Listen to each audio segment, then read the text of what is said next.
ఎందుకు చెప్పాను తెలుసా? నెక్స్ట్ సైలెంట్గా ఉండమని. అప్పుడు నేను మాట్లాడతా. నా పేరు హేమలతారెడ్డి, భారతీయ సేవా ఫౌండేషన్. జీవనది స్టార్ట్ చేసినప్పుడు ఫస్ట్ టీమ్ మెంబర్గా మేము ఒక 5 సిస్టర్స్ ఉండేవాళ్ళం. తర్వాత ఎంతమంది సిస్టర్స్ కలిశారు, వీళ్ళందరికీ కూడా పేరు పైన ధన్యవాదాలు. అలాగే దుర్గక్క ఎప్పుడు కష్టపడుతూనే ఉంటారు. ఆవిడ దేనికోసం కష్టపడతారంటే తన ఫ్యామిలీ కోసం కాదు, మన సొసైటీ బాగుండాలి, నీట్గా ఉండాలి, ప్లాస్టిక్ నిషేధం చేయాలి. మన దేశంలోనే కాదు, సింగపూర్ లాంటి దేశాల్లో వెళ్ళి కూడా ఆవిడ అక్కడ కూడా పరిశుభ్రత మీద వర్క్ చేసి వచ్చారు. చాలామందికి అవార్డులు ఇచ్చారు.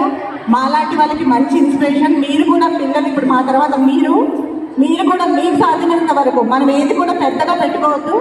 మన ఇంటి నుంచి మనం ఏంటి, ప్లాస్టిక్ వాడడం మానేసి, ప్లాస్టిక్ గ్లాసెస్ వాడడం మానేసి, మన స్టీల్ గ్లాసెస్ యూజ్ చేస్తూ, ఇదివరకు మనం ప్లాస్టిక్ సంచులు వాడేవాళ్ళం కాదు. మీకు గుర్తులేదేమో, మా చిన్నప్పుడు మేము చేతి సంచులు వాడేవాళ్ళం.